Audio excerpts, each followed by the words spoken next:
Welcome back, folks, to another Pathfinder 2nd Edition Archetype review. My name is Frizz, and today we're going to be going over the Horizon Walker archetype. This is an archetype that I have a fair amount of personal experience with, and I find really fascinating, as it predominantly gives bonuses to the exploration mode, rather than the encounter mode. Horizon Walkers will be masters of overland travel and wilderness exploration, but most of their abilities are going to be tied to a particular type of terrain. This can make their abilities a bit less useful in urban campaigns, or if they ever have to leave their terrain for an extended period of time. They do get an ability to offset this weakness later on, but it's still important to think about. In a campaign or adventure path like, say, Curse of the Crimson's Throne from 1st edition, or Agents of Edgewatch from 2nd edition, Horizon Walkers will be a bit less useful due to their not actually being a urban-favored terrain. Anyways, let's get down to business. The Horizon Walker dedication becomes available at level 2 and only requires that you're trained in survival, which is a very fair request considering that the entire archetype is about wilderness survival, which will require the survival skill. The benefits are pretty simple. You get the favored terrain ranger feat and some additional benefits. First, let's just go over favored terrain. You get to pick from Aquatic, Arctic, Desert, Forest, Mountains, Plains, Sky, Swamp, or Underground for your terrain. When you are in that particular terrain, you ignore non-magical difficult terrain. Also, if you ever get the Wild Stride class feature, which is a Ranger class feature, you get additional benefits when you're in that terrain. I'll be going over all of these different terrain types once I've covered all of the archetype feats. You can skip to that now if you want. In addition to the normal benefits of favored terrain, you get a plus 10-foot status bonus to your travel speed.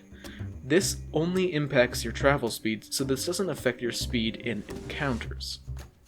When other people, presumably your party, use the Follow the Expert activity in exploration mode, they get your same ability to ignore difficult terrain and the bonus to their travel speed. This allows you to cover a lot more distance per day when you travel. If you have a normal land speed of 25 feet per round, then the distance you can travel in one day changes from 20 miles in one day, over 8 hours of travel, to 28 miles, which really adds up over time if you have to travel a very far distance. You do only move as fast as your slowest party member though, but with the bonus to the party's travel speed, that won't be quite as slow as normal if you have, say, a dwarf in the party with heavy armor. The ability to ignore non-magical difficult terrain is also really useful while traveling, as there can be difficult terrain in large stretches of land that affects your overland travel speed. If you are moving through one of these areas, then you effectively are moving at double the speed unless it's caused by something magical.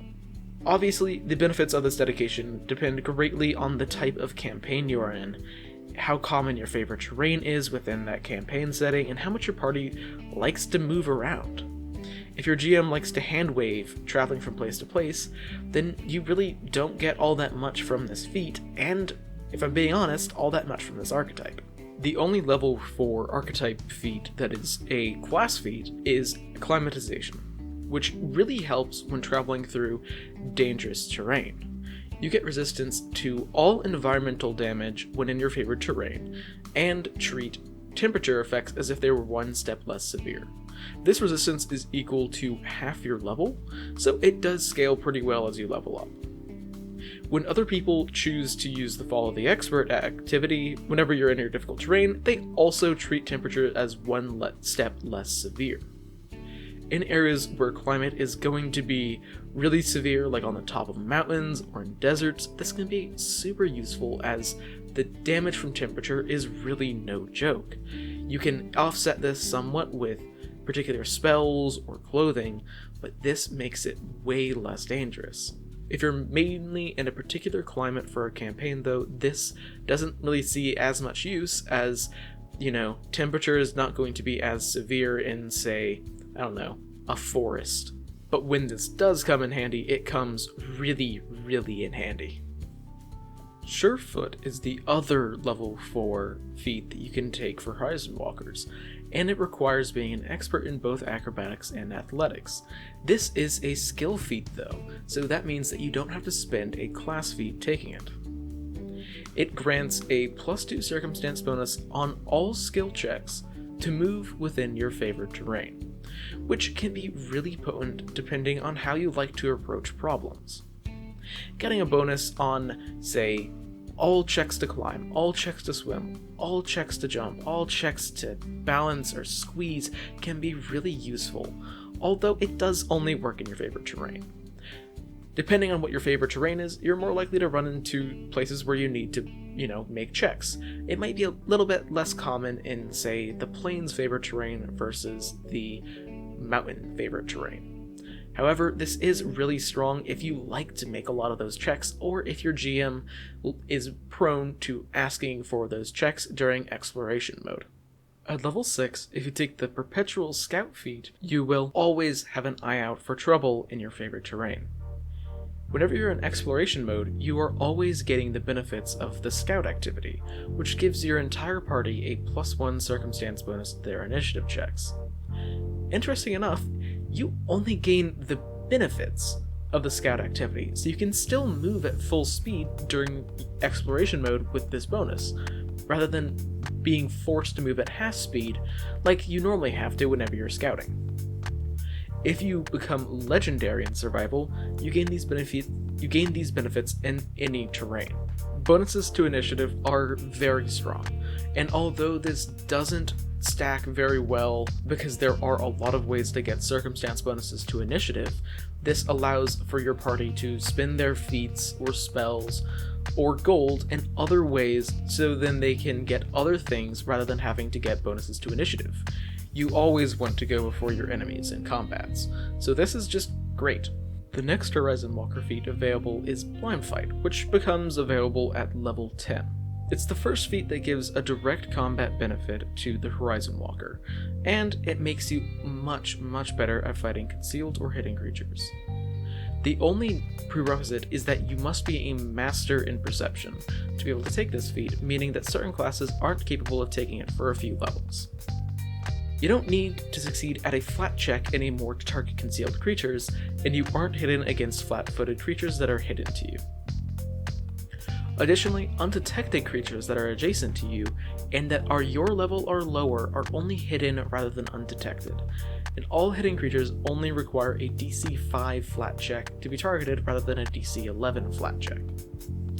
This is really strong, as especially once you get to later levels, being hidden or concealed becomes a lot more common as spells and magic becomes more frequent and monsters get more abilities. Having the ability to ignore or reduce those flat checks can really change how combats go in the future.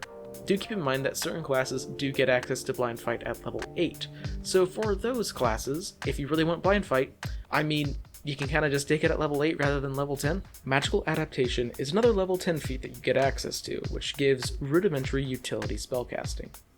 You can cast a 2nd level Dark Vision, a 2nd level Spider Climb, and a 4th level Water Breathing once every day each. These spells can certainly be useful, but I wish that the Dark Vision was at a higher spell slot. As it is, a 2nd level Dark Vision gives you Dark Vision for 10 minutes and you can only target yourself.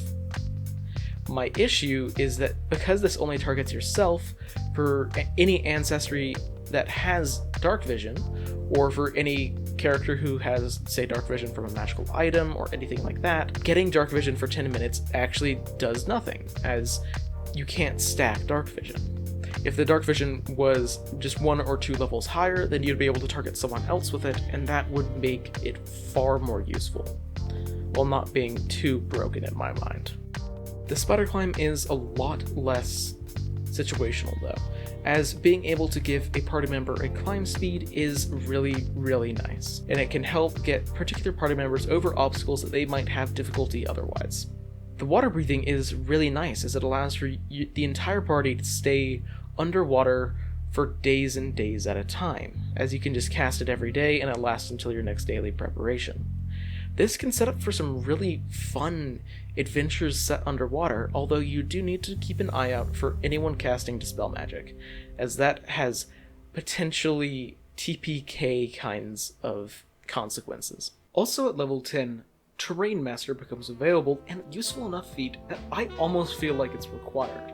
It does require that you're a master in survival, but if you're focusing on being a wilderness guide, then that is certainly a possibility that is pretty likely. Its benefit is simple. You can spend 1 hour practicing in terrain that you are currently in to make it temporarily into your favorite terrain. If you spend a full day outside of this new terrain, you get back your original favorite terrain. Basically, you can spend an hour to retrain favorite terrain into a new type of terrain. As an example, imagine that your favorite terrain is forests, but you end up having to go into mountainous terrain. In the morning, whenever all of your spellcasting friends are preparing their spells, you can turn mountains into your favorite terrain, allowing you to use all of your Horizon Walker abilities that require you to be in your favorite terrain. This is super strong, as it means that you're way more adaptable to all types of terrain, and now, rather than being, a guide only in forests, now you can be a guide in all types of natural terrain. If you're a ranger, you can take this feat at level 8 as it is a ranger feat, so you can get it a bit sooner. But it's certainly worth a level 10 feat for all other classes that take the Horizon Walker archetype due to the sheer versatility that it gives you. Warden's Step at level 12 requires that you're a master in stealth, but it's an amazing boost for the entire party. Whenever you use the Avoid Notice action in exploration mode in a natural environment, you can give any number of allies the same benefit of Avoid Notice, meaning that they can roll stealth for initiative and can be hidden or concealed at the beginning of each combat. If your normal exploration activity is going to be Avoid Notice, which isn't all that unlikely if you're already a master in stealth, this is a huge boost, as not many people were turned down having the benefits of Avoid Notice without having to take it themselves. Also, as your allies only get the benefits of Avoid Notice, that means that they don't have to move at half speed like normal. If you can move at full speed while using Avoid Notice, like if you have the Swift Sneak feat, then the entire party can move quietly at full speed in natural environments at all times. Also, it's important to recognize that this doesn't only happen in your favorite terrain. This happens in any natural environment. Earlier I mentioned how you get additional benefits from being in your favorite terrain if you have the Wild Stride class feature, but that raises a valid question. What if you aren't a ranger? Wild Strider is the answer to that question, as at level 12 you can take it and gain the Wild Stride class feature from a ranger.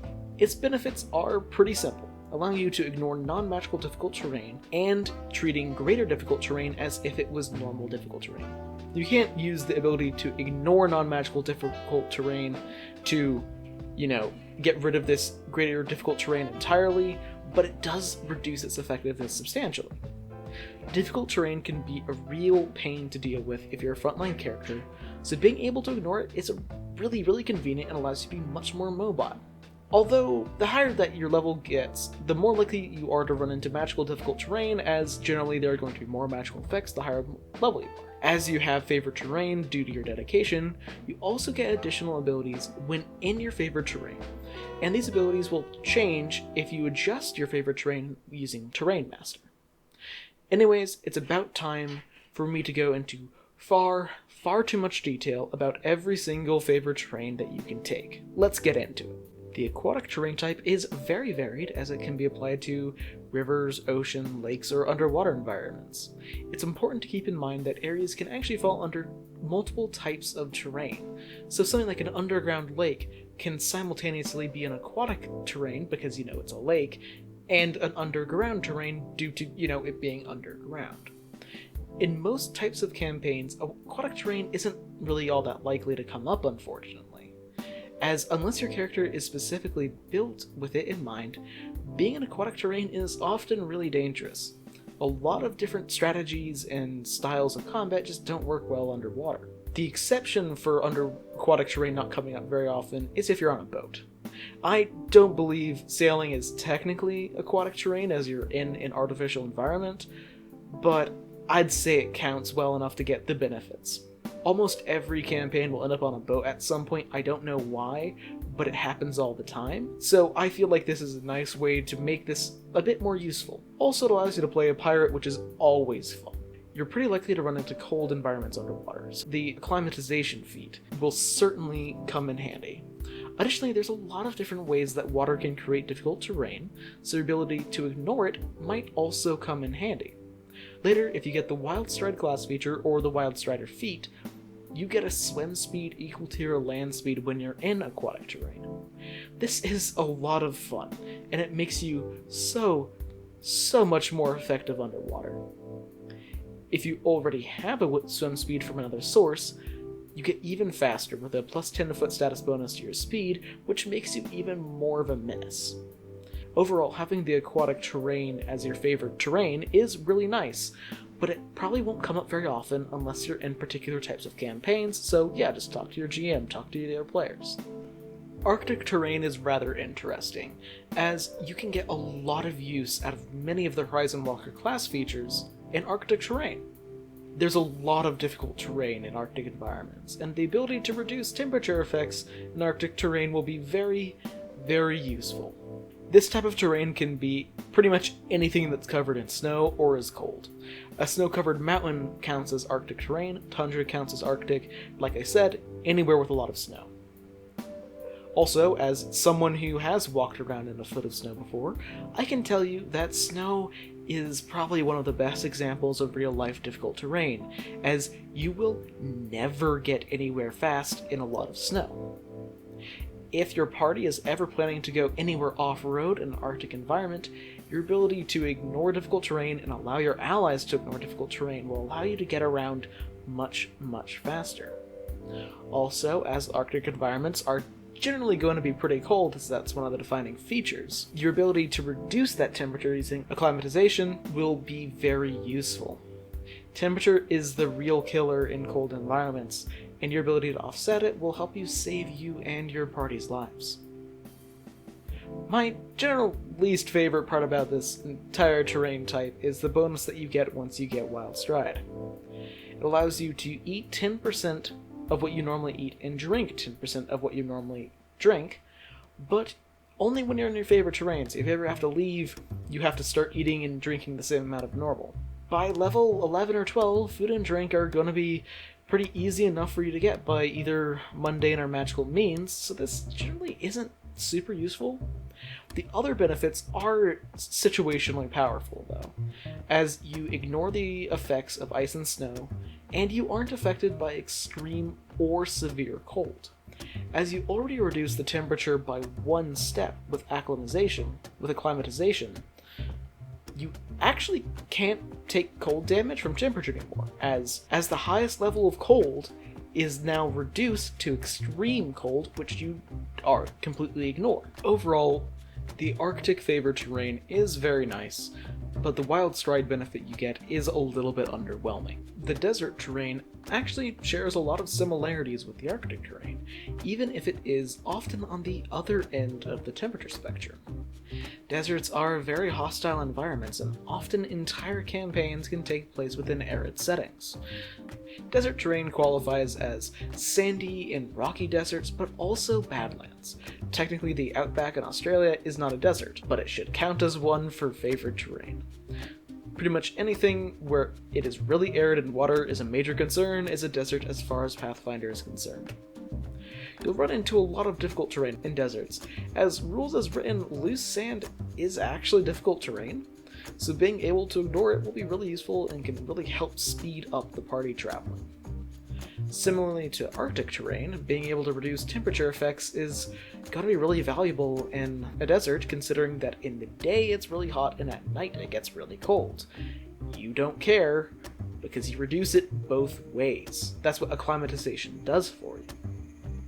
The Wild Stride bonuses that you get are also very specific and similar to the Arctic benefits. You eat and drink 10% as much as normal, and you are not affected by severe or extreme heat, making you pretty much immune to all environmental heat effects. Finally, you can move across sand without needing to balance. This isn't all that useful, unfortunately, as often balancing on sand is simply an untrained check, meaning that most GMs are probably going to be hand-waving it for the sake of game simplicity, if you are at least trained in acrobatics.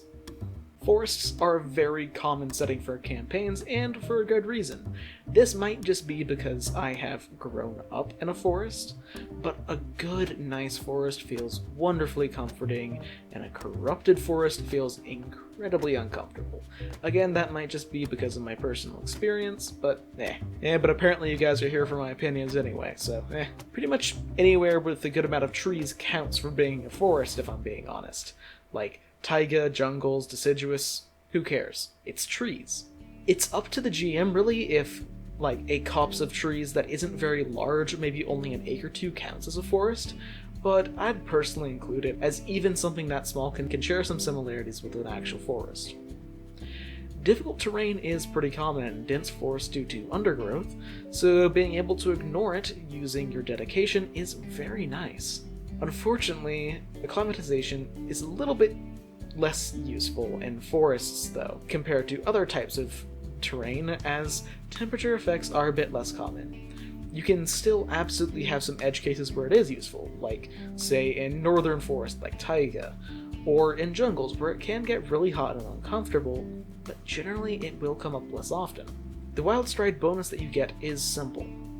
You get a climb speed equal to your land speed, and if you already have a climb speed, it gets even faster. This can get some really nice uses in a forest, as being able to climb a tree super easily to get either a lay of the land or an advantageous position in combat will always be useful and fun. If you know that you're going to be in a forest a lot, you can get a ton of use out of this favorite terrain. With my own personal experience with Pathfinder, I can comfortably say that pretty much every campaign has a section where the party climbs a mountain for some reason.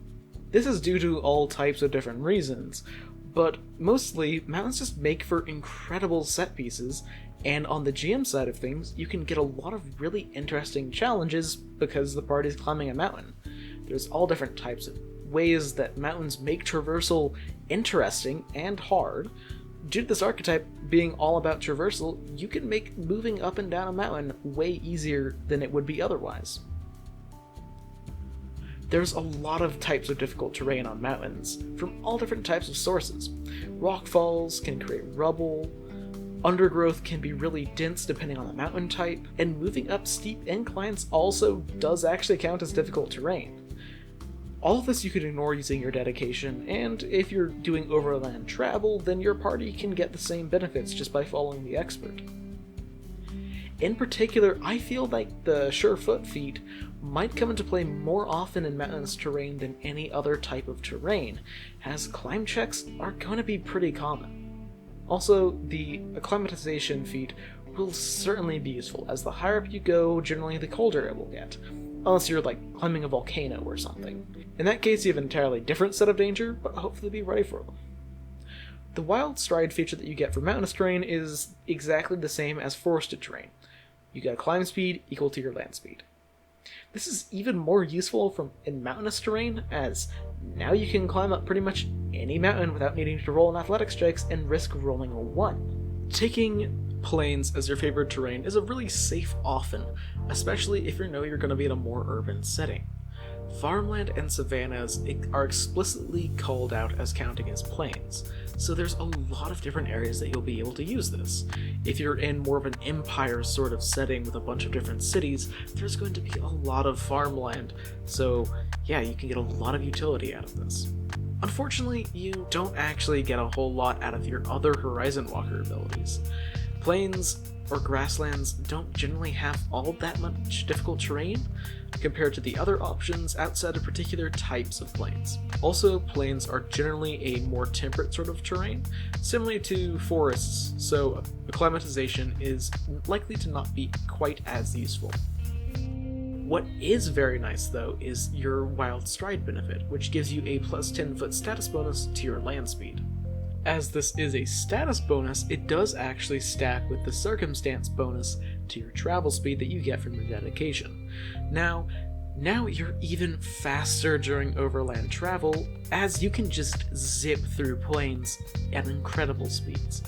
Unfortunately, this doesn't stack with, say, a monk's bonus to their speed, due to, being a monk, and vivacious speed from being a swashbuckler, as both of those are also status bonuses, and you're probably going to have a higher bonus from those than you will from this benefit.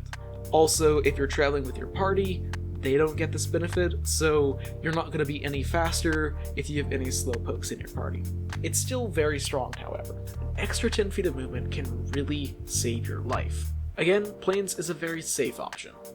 It doesn't give you a lot of benefits, but you're probably going to be in Plains a lot. Sky is a rather interesting favored terrain, as it is incredibly rare to the point I don't actually know where it would come up outside of particular campaign concepts. If you're playing in a sort of like Skyship Sky Pirate campaign, which is actually one that I've been wanting to play in for years, please Paizo give me that adventure path, then this would certainly be useful, but most campaigns don't end up going up into the sky all that often. Every party member would probably need a way to fly, which means that you're likely to only be using this terrain at higher levels, but it can be pretty useful then. If you are flying a lot though, and if you do have a generous GM, then they might count whenever you fly, as long as you're not underground, as being in the sky so you can get your Wild Strider benefit. So this can be really useful in later levels, especially with the ability to ignore difficult terrain. You aren't all that likely to run into naturally caused difficult terrain by your environment unless you're in a storm. But technically, flying upwards is difficult terrain, and you have the ability to ignore non-magical difficult terrain, and gravity isn't magic, so you can fly straight up twice as fast as pretty much anyone else. This allows you for some really nice maneuverability in midair, and if you do a lot of midair combats, then you can just run circles around people. You won't get quite as much use out of Acclimatization unless you fly really, really high up, which is when you'll start running into cold temperatures. But your environmental resistance will reduce any damage you take, but it probably isn't going to come up all that often. Also, the Wild Stride bonus you get is pretty situational, as it gives you a plus 10 foot status bonus to any fly speed that you have from a different source. I completely understand why this does not give a fly speed naturally, but I feel like the Wild Stride could have gotten tweaked a little bit more with, say, a Feather Fall effect. Either way, Sky is really interesting, as if it is useful, it is rather strong for positioning, but how often can you say that you've actually gone adventuring in the sky for a long period of time? Swamps are also common environments to adventure in, and can be a real pain in the ass to traverse. The swamp applies to all types of wetlands, and even some areas like moors that are generally drier. One of the most common elements of a swamp environment is the bog. They come in a variety of different forms, but they generally create difficult terrain or greater difficult terrain, and they are what makes traveling through swamps so annoying. Thankfully, if you chose swamp as your favorite terrain, you can ignore the difficult terrain that normal bogs make.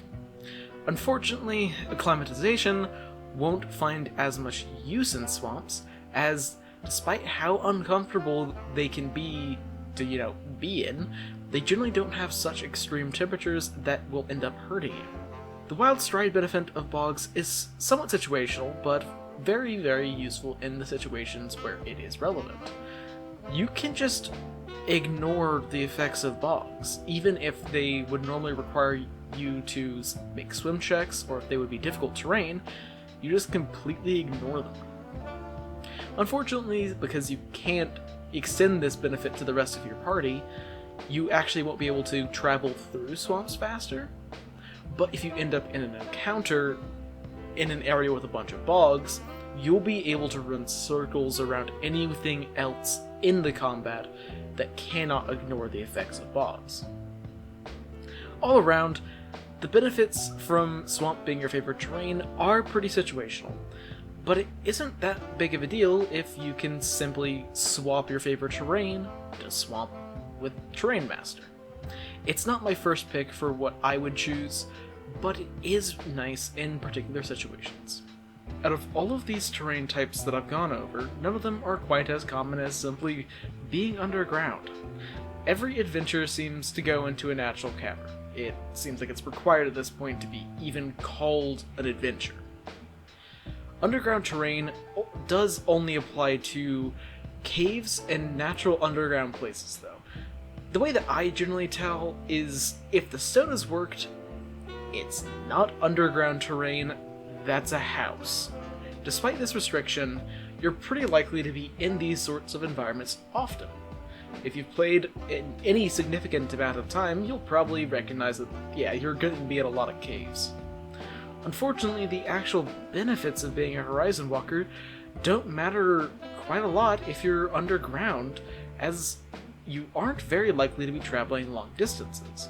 Of course, if you're in a campaign that travels to the Darklands, having the underground be your favorite terrain will be pretty useful. The ability to ignore difficult terrain is useful underground though, as caves often have uneven flooring or are covered in rubble from previous collapses.